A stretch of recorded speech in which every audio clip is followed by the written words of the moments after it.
ਸਤਿ ਸ਼੍ਰੀ ਅਕਾਲ ਸਾਰਿਆਂ ਨੂੰ। ਅੱਜ ਮੈਂ ਤੁਹਾਨੂੰ ਜੁਗ ਜੁਗ ਅਟਲ ਸ਼੍ਰੀ ਗੁਰੂ ਗ੍ਰੰਥ ਸਾਹਿਬ ਜੀ ਦਾ ਸੱਚਖੰਡ ਸ਼੍ਰੀ ਹਰਿਮੰਦਰ ਸਾਹਿਬ ਜੀ ਤੋਂ ਆਇਆ ਅੱਜ ਦਾ ਫਰਮਾਨ ਯਾਨੀ ਕਿ 4 ਅਪ੍ਰੈਲ ਦਾ ਫਰਮਾਨ ਦੱਸਣ ਲੱਗੀ ਹਾਂ। ਵੀਡੀਓ ਐਂਡ ਤੱਕ ਜ਼ਰੂਰ ਦੇਖਿਓ ਜੀ।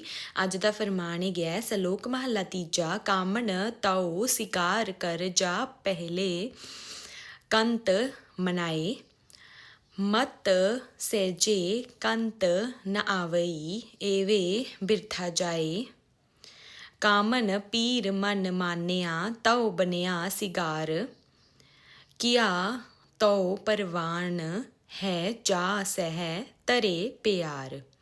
ਇਸ ਸਲੋਕ ਦਾ ਅਰਥ ਹੈਗਾ ਹੈ ਹੇ ਇਸਤਰੀ ਤਦੋਂ ਸਿੰਗਾਰ ਬਣਾ ਜਦੋਂ ਪਹਿਲਾ ਖਸਮ ਨੂੰ ਪ੍ਰਸੰਨ ਕਰ ਲੇ ਨਹੀਂ ਤਾਂ ਮੰਤਾ ਖਸਮ ਸਹਿਜ ਤੇ ਆਵੇ ਹੀ ਨਾ ਤੇ ਸਿੰਗਾਰ ਐਵੇਂ ਵਿਅਰਥ ਹੀ ਚਲਾ ਜਾਏਗਾ।